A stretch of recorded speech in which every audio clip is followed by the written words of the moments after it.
Good morning बच्चों। आज हम लोग पढ़ेंगे एनसीईआरटी हिंदी बुक बसंत भाग 2 का लेसन नंबर 11, जिसके शीर्षक का नाम है रहीम के दोहे, जिसके कवि हैं श्री रहीमदास जी हैं।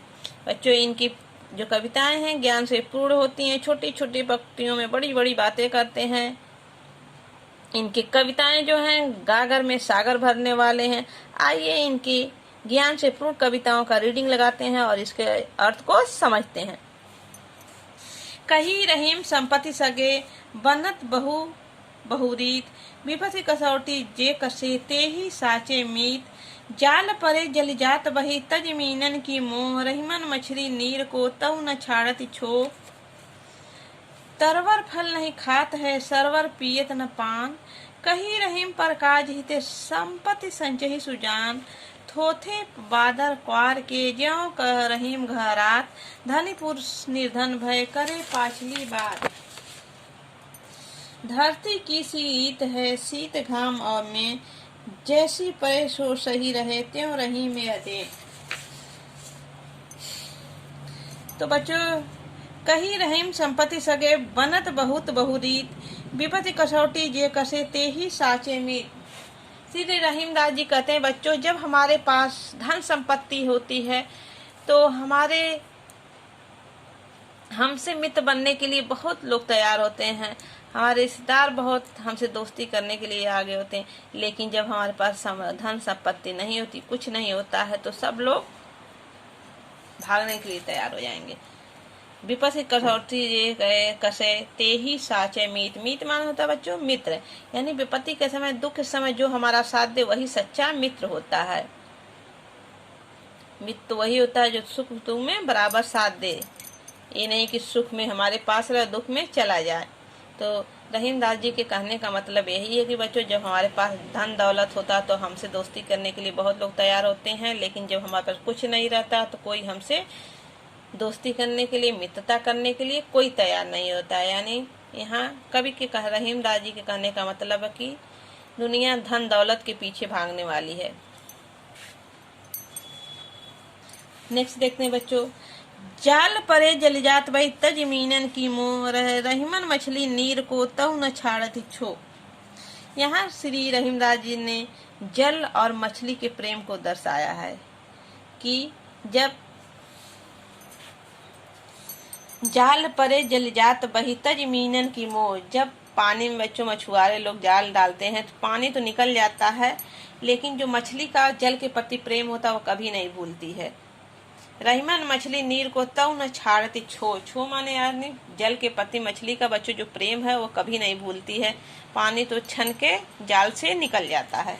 नेक्स्ट देखते हैं बच्चों, यानी यहाँ कवि के रहीमदास जी के कहने का मतलब है जो मछली का जल के प्रति प्रेम बच्चों सच्चा प्रेम है।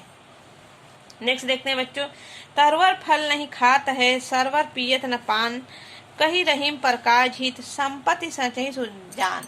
यहाँ बच्चों श्री रहीमदास जी ने एक सज्जन पुरुष के परोपकार को दर्शाया है कि जो सज्जन पुरुष होता है वो अपना धन संपत्ति दूसरों के भलाई के लिए, दूसरों के दुख सुख के काम आने के लिए रखता है, वो अपने लिए नहीं रखता है। जैसे तरवर फल नहीं खात है सरवर पियत न पान, जिस प्रकार एक वृक्ष जो होता है अपना फल कभी अपने लिए नहीं, अपने तरवर फल नहीं खात है, यानी एक वृक्ष जो है अपना फल कभी नहीं अपने लिए खा,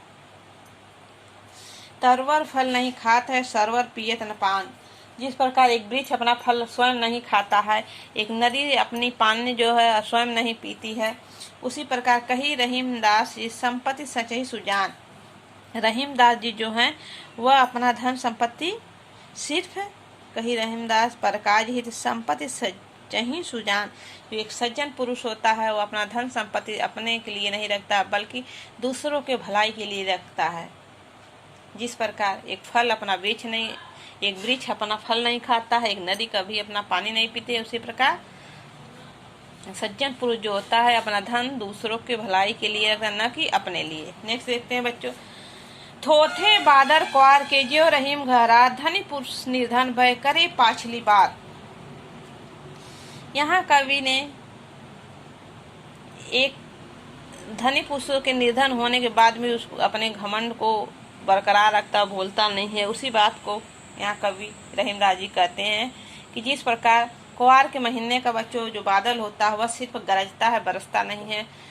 ज्यों बादल कुआर के, ज्यों रहीम घरा सिर्फ गरजता है, बरसता नहीं है, जो कुआर के महीने का बादल होता है, उसी प्रकार एक धनी पुरुष निर्धन भय करे पाछली बात। एक धनी पुरुष गरीब हो, निर्धन माने बच्चों गरीब होने के बाद भी वह अपने धनवान होने का जो उसको अहम होता है, घमंड होता है, वह अभी भी वही बात करता है। ये नहीं कि अब हम गरीब हो गए तो अब जो धनवान थे उस बात को हम भूल जाएं कि पहले हम धनी थे, धनवान थे। लेकिन निर्धन यानी निर्धन, बिना धन के होने, गरीब होने के बाद भी वो अपना पिछली बात को नहीं भूलता, यानी धनवान होने की बात को नहीं भूलता, वह उसका अकड़पन उसी तरह रहता। नेक्स्ट देखते हैं बच्चों, धरती की सी रीत है शीत घाम और में, जैसे परे सो सही रहे, ज्यों रहीम यह दे। बच्चों यहाँ रहीमदास जी कहते हैं कि हमारे शरीर को इस प्रकार सहनशील होना चाहिए जैसे हमारी पृथ्वी माँ है। जैसे उनके ऊपर चाहे गर्मी हो, चाहे सर्दी हो, चाहे बरसात, सबको एक बराबर सहती हैं। उसी प्रकार हमारे शरीर को भी होना चाहिए कि चाहे हमारे ऊपर दुख है चाहे सुख, बराबर सहन करना चाहिए। धरती की सी रीत है शीत घाम और में, रीत मीन्स यानी बच्चों परंपरा, धरती के परंपरा है, यानी रीत मीन्स परंपरा है कि वह चाहे उनके ऊपर शीत घाम और में, चाहे ठंडी हो, चाहे गर्मी हो, चाहे मेह मीन्स यानी बरसात बच्चों, जैसी परेशो सही, जैसा पड़ता है हमारी धरती में वैसे सहती रहते थे और रहीम रहते हैं।